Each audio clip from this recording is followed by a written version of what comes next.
Monsignor Athanasius Schneider has made a bold and uncompromising decision.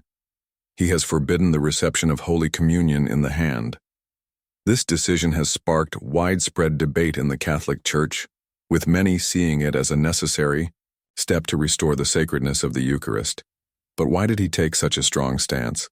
What is the reason behind this prohibition? To understand his decision, we must first examine the history of communion reception and how it has changed over the years. For centuries, the Catholic Church upheld the practice of receiving Holy Communion kneeling and on the tongue. This was seen as a sign of deep reverence for the Eucharist, which Catholics believed to be the real presence of Jesus Christ. However, after the Second Vatican Council, significant changes were introduced in the liturgy, and one of the most controversial was the widespread acceptance of communion in the hand. This change was not part of the Council's official documents, but rather a practice that gradually spread through some parts of the Church. The introduction of the Novus Ordo Mass in 1969 marked a major shift in the way Catholics participated in the liturgy. The Mass was now celebrated facing the people, in the vernacular language rather than Latin, and with simplified rituals. Many saw these changes as a way to make the liturgy more accessible and engaging, but others feared that they could lead to a loss of the sense of the sacred. One of the most debated changes was the practice of receiving communion in the hand, which was presented as a way to recover an ancient tradition. However, Monsignor Schneider and many others argue that this change has led to unintended consequences, including a decline in belief in the real presence of Christ in the Eucharist. The statistics are alarming. According to a Pew Research Center study, 69% of American Catholics believe that communion is merely symbolic and do not recognize it as the actual body of Christ. This decline in faith has been linked to the way the Eucharist is received. When the host is taken in the hand like ordinary bread, some argue that it becomes easy to forget its true significance. Treating the Eucharist with a casual attitude has contributed to a weakening of belief in the real presence, and this is precisely what Monsignor Schneider has sought to combat. Schneider firmly believes that communion in the hand has never been the norm of the Church, but rather an exception that was introduced under special circumstances. He argues that the loss of traditional practices has led to a weakening of faith, and that restoring the practice of receiving communion on the tongue while kneeling is necessary to bring back the sacredness of the sacrament.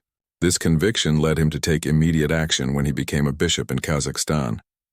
One of his first official acts was to issue a decree banning communion in the hand throughout the country. Under his leadership, every church in Kazakhstan was required to distribute communion only on the tongue and to those who received it while kneeling. This decision was not taken lightly. Schneider was fully aware that he would face opposition, particularly from more progressive members of the clergy, who saw communion in the hand as a sign of active participation and maturity among the faithful. However, he stood firm in his belief that true reverence for the Eucharist could only be restored through a return to traditional practices. His decision received strong support from Pope Benedict XVI, who in 2007 officially endorsed the decree, affirming that communion in the hand was never meant to be the universal norm. For Schneider, this is not just a matter of personal preference or liturgical tradition, it is a theological and spiritual necessity. He argues that receiving communion in the hand increases the risk of irreverence and even profanation of the Eucharist. One of his primary concerns is the potential for fragments of the host to be lost or dropped on the ground. According to Catholic teaching, even the smallest particle of the consecrated host contains the full presence of Christ. If these fragments fall and are unknowingly stepped on, it constitutes a serious act of desecration. This is why the Church traditionally emphasized the importance of receiving communion on the tongue, where the risk of losing fragments is greatly reduced.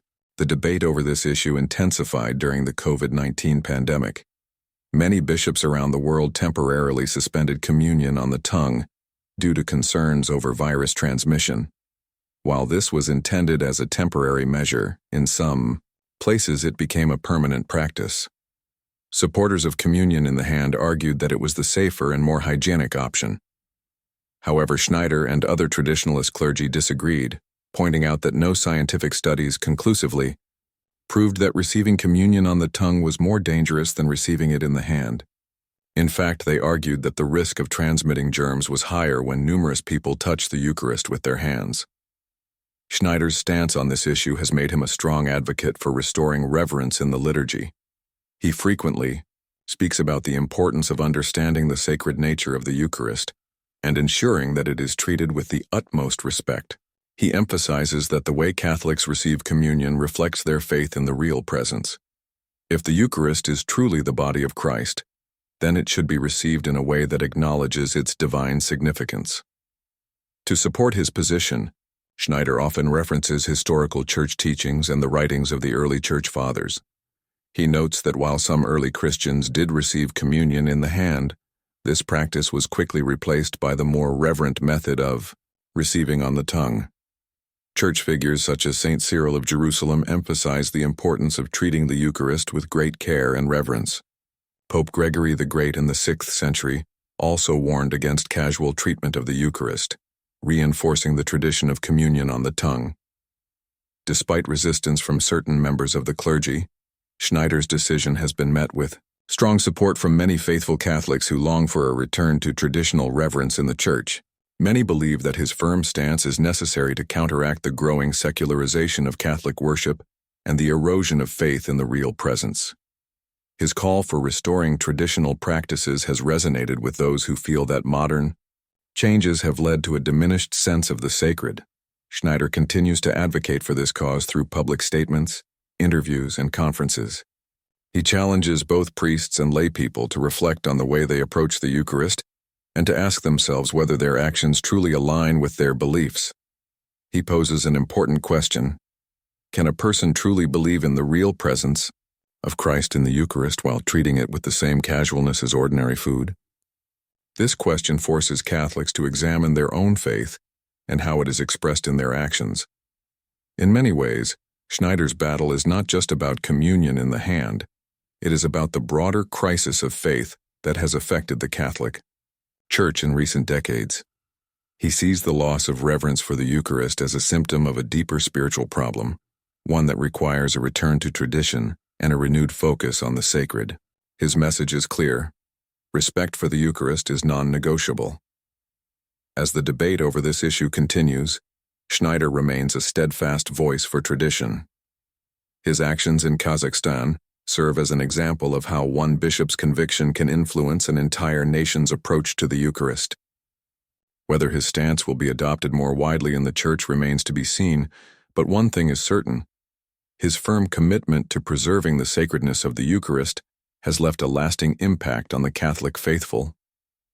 The decision to ban communion in the hand is not just a matter of liturgical preference, it is a declaration of faith. Schneider's message is a challenge to Catholics everywhere to reflect on their beliefs, to approach the Eucharist with renewed reverence, and to remember that the way they receive Christ in communion is a direct reflection of their faith in His real presence.